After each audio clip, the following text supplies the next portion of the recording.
Hey y'all, it's Brittany Janae, CPA, and today I have an update for you guys on my debt payoff journey.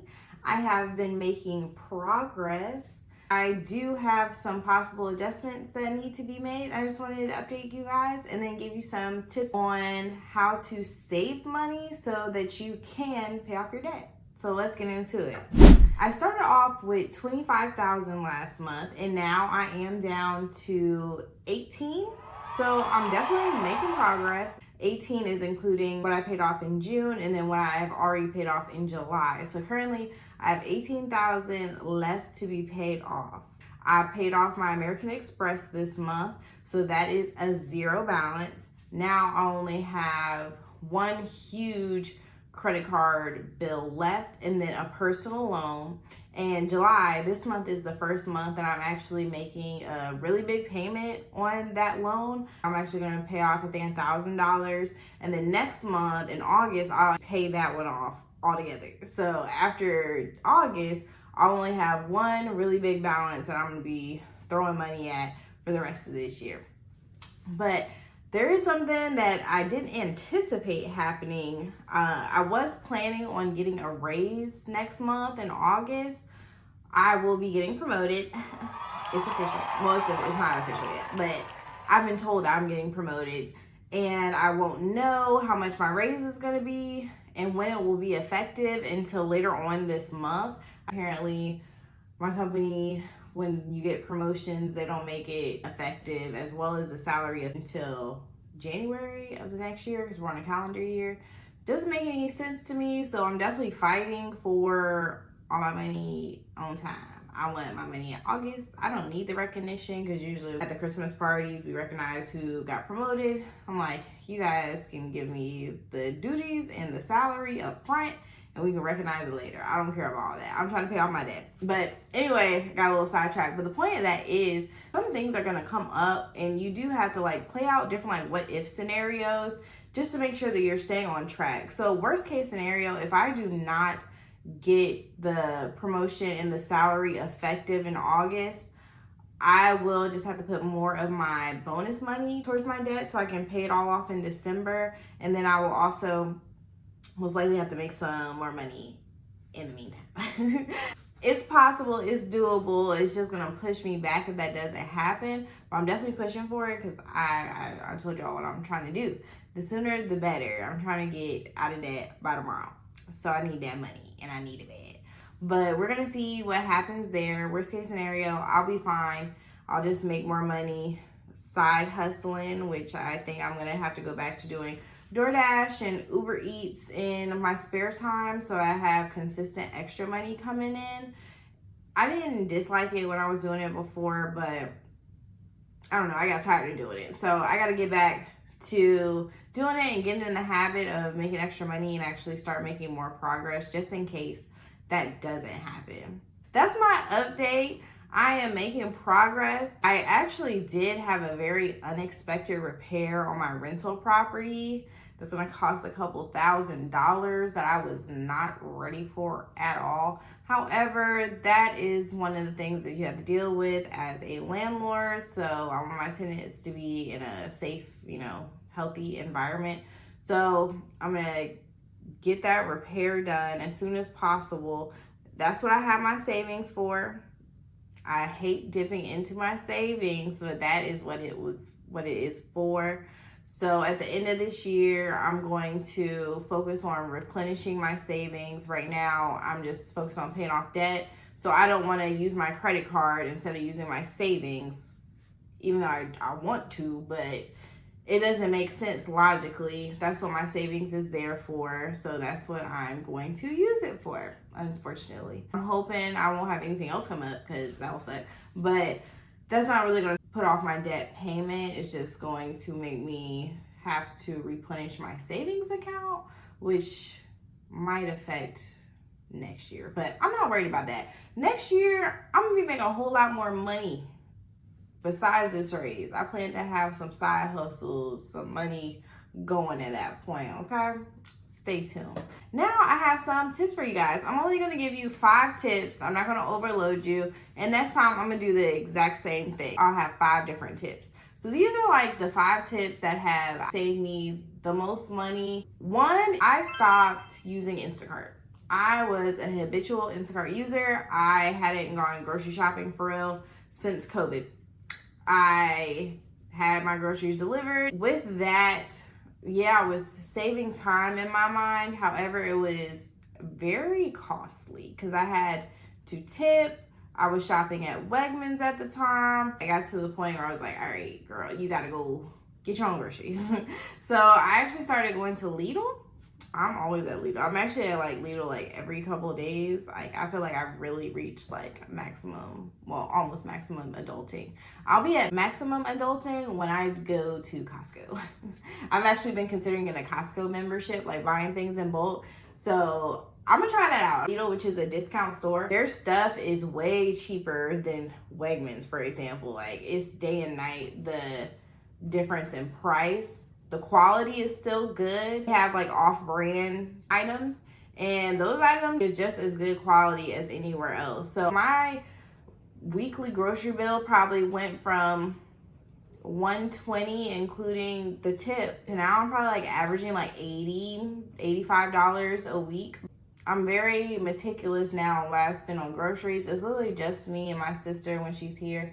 So I don't have to spend a lot on groceries, and my groceries will go bad if I don't use them, and I just hate like wasting food. So consider really taking a look at your grocery budget. How much you are spending on groceries, you can save a lot of money there. The difference between $120 and $80, that's $40 a week. That's $160 a month that I've saved. That's a huge savings I can put towards that. So that's one. Two, sacrifice. I've made a lot of sacrifice during this debt-free journey that I've been on. I have unfortunately had to say no to trips. I've had to say no to going out. I have limited my going outness that I pay for to once a month. I only go out outside of that if my boyfriend is taking me out and he's paying for it, or you know, it's like lunch or something and somebody is paying for me. So I'm not going out all the time like I used to. I am doing it for future me.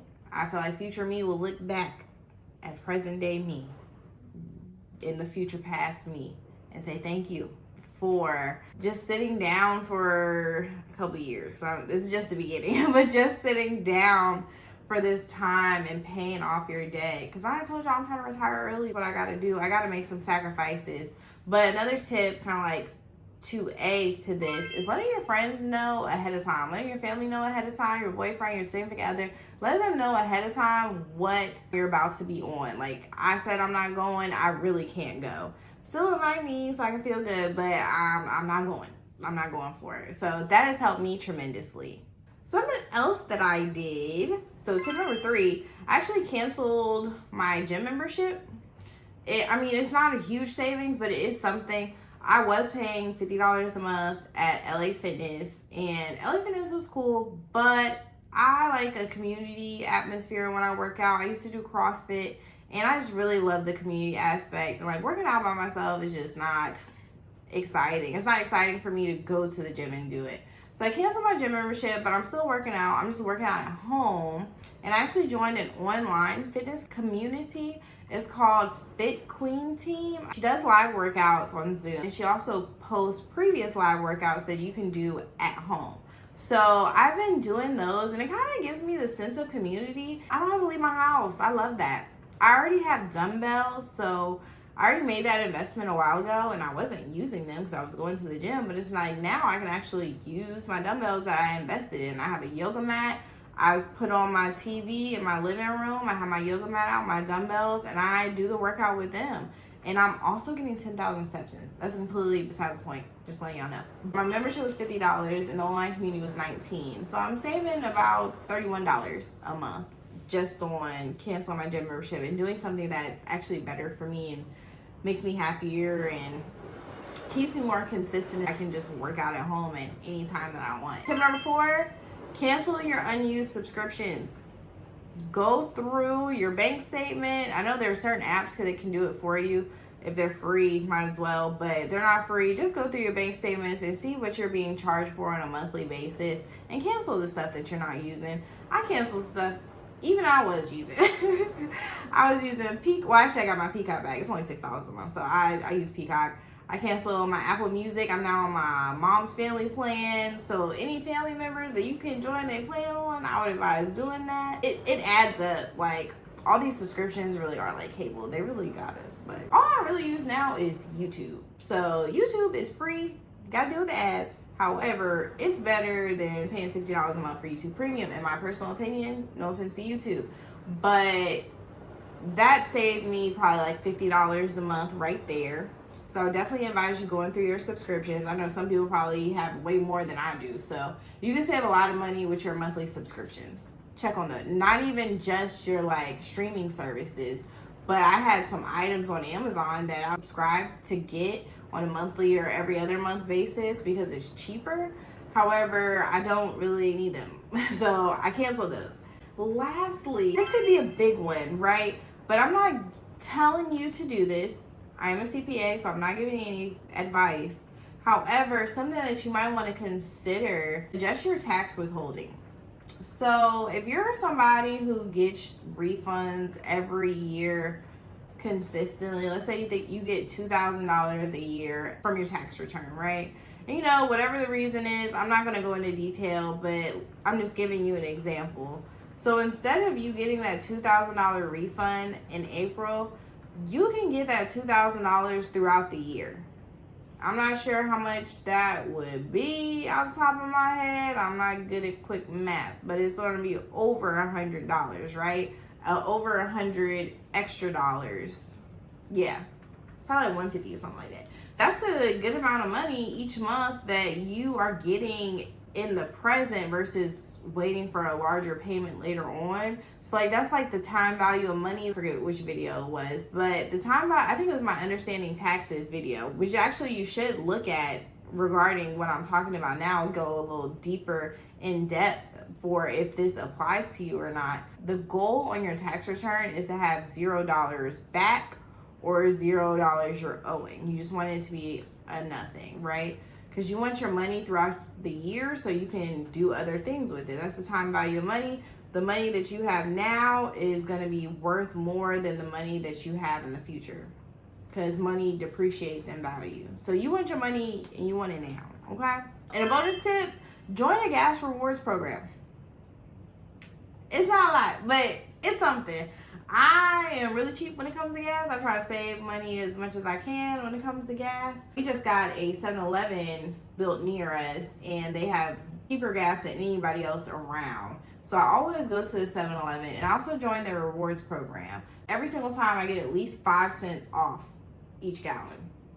That probably adds up to, I don't know, 50 cents savings. But I don't know. But whatever the savings is worth it. So that's the minimum though. So I've had 5 cents, 10 cents, 15 cents. And sometimes it adds up. And then they also give you free items from the store. I don't really go in 7-Eleven, but that's not the point. It's free, so why not? You have to get gas, so you might as well join the rewards. Same thing for groceries. Definitely join a grocery reward program so you can take advantage of the discounted items too. So those are some tips for you guys. That's where I'm at with my debt payoff journey. I appreciate you guys for tuning in, for being interested in my journey. I hope that some of these tips help you and that you are starting your debt payoff journey. Let me know in the comments if you've started. This is the second half of the year. We are starting it on the right foot. We are getting out of debt. We are going to be wealthy. We are going to be financially free. And I'm actually going to be releasing a financial literacy series where I discuss all things financial literacy, where I go into the different financial concepts. I'm trying to strengthen everyone's knowledge when it comes to financial literacy. Not all of us were blessed with the opportunity to learn financial literacy in school. It wasn't a course for me. I grew up in Virginia Beach. It wasn't a part of our curriculum. I didn't learn it at home because they didn't learn it at home and they didn't learn it in school. No one can teach what they don't know. However, I know some stuff, just a little bit, stuff here and there. So I can teach what I do know, and that is the goal. I feel like me teaching it also will strengthen my financial literacy. I told you guys where I'm trying to go, and I'm literally I could be lower, but I was about to say I'm pretty much at ground zero as far as my journey to financial freedom, because I'm in debt, so I kind of like am negative. My net worth is positive, which is great thanks to my properties. However, I'm still in the negative. I can't invest yet, and that's how you build financial freedom. So I'm working on that. Let me know where you guys are at on y'all's journey, what you want to see in the financial literacy series. If you have any questions, I put a new link in my description box. So if you guys want to contact me, you can contact me through there. You can join my mailing list through there. You can see my links to my Instagram, my TikTok, and then also my template. I was calling my debt summary. Now I'm calling it my debt management template. I'm selling that on Etsy, so you guys can check that out. I appreciate y'all. Until next time, bye.